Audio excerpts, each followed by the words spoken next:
नमस्कार दोस्तों। आज की कहानी में आपको मैं बताऊंगा कि भगवान श्री कृष्ण की नगरी द्वारिका समुद्र में कब, क्यों और कैसे डूब गई। तो ऐसी द्वारिका एक प्राचीन नगरी है जिसमें कई द्वार थे और द्वार होने की वजह से ही इसका नाम द्वारिका पड़ा। दोस्तों, अब ये प्रश्न उठता है कि भगवान श्री कृष्ण की मृत्यु तो हुई थी, तो उसके बाद ऐसा क्या हुआ जिसके द्वारा द्वारिका नगरी समुद्र में डूब गई। तो आज मैं आपको बताऊंगा भगवान श्री कृष्ण की द्वारिका नगरी का समुद्र में डूबने का राज। द्वारिका नगरी को भगवान श्री कृष्ण की कर्म भूमि भी कहा जाता है। पुराणों के अनुसार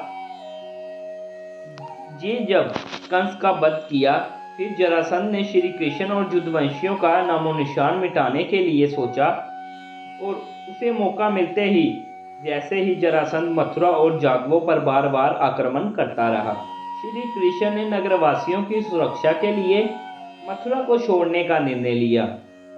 फिर मथुरा से निकल जाने के बाद भगवान श्री कृष्ण ने द्वारिका नगरी की स्थापना की, जो कि काफी विशाल और काफी सुसज्जित थी। कहते हैं कि भगवान श्री कृष्ण अपने कुल बंधुओं के साथ द्वारिका में बहुत ही आराम से रहने लगे। फिर 36 साल तक राज करने के बाद श्री कृष्ण की मृत्यु के बाद द्वारिका नगरी समुद्र में समा गई। द्वारिका नगरी समुद्र में समा जाने की दो कथा है। तो पहली कथा ये है कि महाभारत के समय माता गांधारी ने भगवान श्री कृष्ण को दिया था श्राप, तथा दूसरी कथा ऋषियों द्वारा श्री कृष्ण के पुत्र सांप को दिया गया था श्राप। तो चलिए मैं आपको इन दोनों कथा के बारे में थोड़ा सा विस्तार में समझाता हूँ।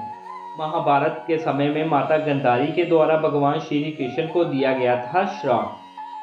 पहली कथा के अनुसार महाभारत के युद्ध में कौरवों पर विजय प्राप्त करने के पश्चात जब युधिष्ठिर का हस्तिनापुर के राजमहल में राज तिलक हो रहा था, तब गांधारी ने भगवान श्री कृष्ण को श्राप दिया था, क्योंकि गांधारी अपने पुत्रों की मृत्यु का कारण कृष्ण को मानती थी। उन्होंने अपने श्राप में युद्धवंशियों के विनाश की बात कही थी। तो दूसरा, ऋषियों द्वारा श्री कृष्ण के पुत्र सांब को दिया गया था श्राप। दूसरी कथा के अनुसार महाभारत युद्ध के 36 वर्षों के पश्चात द्वारिका में काफी तरह के अभिशगुन होने लगे।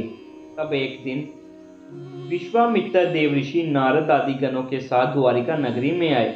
वहां कुछ जादवों के नवयुवकों ने उनका मजाक उड़ाया और उस मजाक में उन्होंने श्री कृष्ण के पुत्र सांब को स्त्री के रूप में ऋषि मुनियों के पास ले गए। उन्होंने उन ऋषि मुनियों से बोला कि यह स्त्री गर्भवती है, आप बताइए कि इसके गर्भ में क्या उत्पन्न होगा। नवयुवकों के ऐसे कहने के बाद फिर श्री कृष्ण मुनि ध्यान करने लगे। जब उनको पता चला कि सब जिसे स्त्री बता रहे हैं वह वास्तव में एक पुरुष है, तो उन मुनियों को बहुत ज्यादा क्रोध आ गया। उन्होंने उस युवक से कहा कि तुम लोगों ने हमारा घोर अपमान किया है, इसलिए श्री कृष्ण का यह पुत्र एक लोहे के मूसल को जन्म देगा, जिससे तुम लोग अपने समस्त काल को संहार करोगे और उस मूसल के प्रभाव से केवल श्री कृष्ण जी और बलराम जी ही बच पाएंगे। ऋषि मुनियों के श्राप का असर यह हुआ कि सांब ने दूसरे ही दिन एक लोहे के मूसल को जन्म दिया और यह बात जब राजा अग्रसेन को पता चली तो उन्होंने यह मूसल चुराकर समुद्र में फिकवा दिया। उसके बाद राजा अग्रसेन और श्री कृष्ण ने अपने राज्य की घोषणा करवा दी कि कोई अपने घर में मदिरा तैयार नहीं करेगा और अगर ऐसा करते हुए कोई व्यक्ति पकड़ा जाएगा तो उसे दंड दिया जाएगा।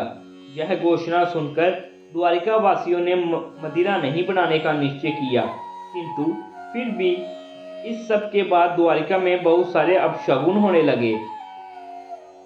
आंधी चलने लगे, तूफान आने लगे। उस समय युद्धवंशियों के पाप बढ़ने लगे। ये सब देखकर भगवान श्री कृष्ण समझ गए कि माता गांधारी का शाप सत्य होने वाला है। फिर श्री कृष्ण ने युद्धवंशियों को तीर्थ यात्रा पर जाने को कहा। श्री कृष्ण की आज्ञा मानकर सभी राजवंशी समुद्र तट पर आकर प्रवास तीर्थ में निवास करने लगे। अंधक वंशियों के हाथों प्रद्युम्न का वध। प्रवास तीर्थ में रहते हुए एक दिन सात्विकी ने कृतवर्मा का मजाक उड़ाया और अनादर कर दिया। और फिर कृतवर्मा ने भी कुछ ऐसे शब्द कहे जिससे कि सात्यकी को क्रोध आ गया और क्रोध के आवेश में उसने कृतवर्मा का वध कर दिया। ये सब देख के अंधवंशियों ने सात्यकी को घेर कर उस पर हमला कर दिया। यह सब देख श्री कृष्ण ने के पुत्र प्रद्युम्न उसे बचाने के लिए फिर सात्यकी और प्रद्युम्न अंधवंशियों से लड़ते हुए मारे गए। यह सब देखकर भगवान श्री कृष्ण को बहुत गुस्सा आया। फिर उन्होंने एक मुट्ठी एरका घास उखाड़ ली। हाथ में आते ही वे घास वज्र के समान लोहे के मूसल बन गई। फिर जो कोई भी वह घास उखाड़ता वह मूसल में बदल जाती और उन मूसलों के प्रहार से प्राण निकल जाते। उस समय सभी वीर एक दूसरे का मूसल से वध करने लगे। इस तरह युद्धवंशी भी आपस में लड़ लड़कर मरने लगे। श्री कृष्ण के ऐसा देखते ही देखते सांब, चारुदेशन, अनिरुद्ध सभी मारे गए। इस सबसे क्रोधित होकर श्री कृष्ण ने बाकी बचे वीरों का भी वध कर दिया और केवल श्री कृष्ण एक सारथी दारुक ही बचे। अंत में श्री कृष्ण ने अपने सारथी दारुक से कहा कि तुम हस्तिनापुर जाओ और अर्जुन को पूरी घटना बताकर उसे द्वारिका ले आओ। और दारुक ने ऐसा ही किया।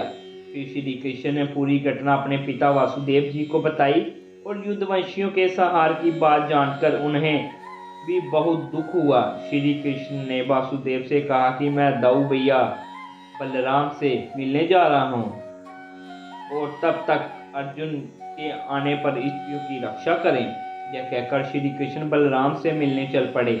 बलराम जी तो समाधि में लीन थे और देखते ही देखते बलराम जी शेषनाग के रूप में बदल गए और भगवान जी श्री कृष्ण ने आज्ञा लेकर वैकुंठ धाम लौट गए। श्री कृष्ण जी की मृत्यु। श्री कृष्ण जी की मृत्यु का वो पल बड़ा ही दुखदायक था। जब बलराम के देह के त्यागने के बाद श्री कृष्ण घूमते घूमते एक स्थान पर बैठ के और गंधारी द्वारा दिए गए श्राप के बारे में विचार करने लगे। फिर श्री कृष्ण ने अपनी इंद्रियों का संयमित किया और महायोगी अवस्था में पृथ्वी पर लेट गए।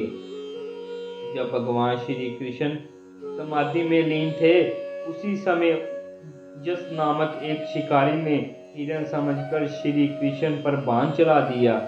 बाण चलाने के बाद जब वह शिकार पकड़ने के लिए आगे बढ़ा तो जोग में स्थित भगवान श्री कृष्ण को देखकर उसे अपनी भूल का पश्चाताप हुआ। तब श्री कृष्ण ने उसे आश्वासन दिया और परम धाम चले गए। इधर दारुक हस्तिनापुर पहुंचकर युद्धवंशियों के संहार की पूरी घटना पांडवों को बता दी। यह सुनकर पांडव बहुत दुखी हुए और फिर अर्जुन द्वारिका के लिए चल दिए। अर्जुन जी का द्वारिका में आगमन। जब अर्जुन द्वारिका पहुंचे तो वहां का हाल देखकर काफी दुखी हुए। द्वारिका में श्री कृष्ण की रानी को रोता हुआ देख अर्जुन भी रोने लगे और भगवान श्री कृष्ण को याद करने लगे। फिर वे वासुदेव जी से मिले और वासुदेव जी श्री कृष्ण भगवान का संदेश सुनाया और बताया कि जल्द ही द्वारिका समुद्र में डूब जाएगी।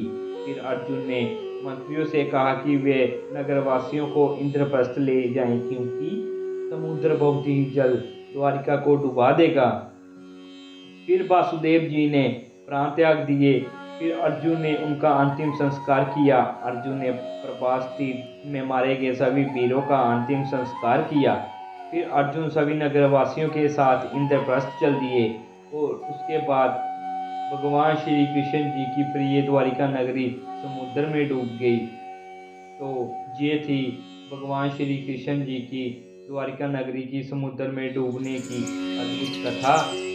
तो अगर आपको मेरी वीडियो पसंद आई है तो वीडियो को ज़्यादा से ज़्यादा शेयर करें, लाइक करें और कमेंट करें। जय श्री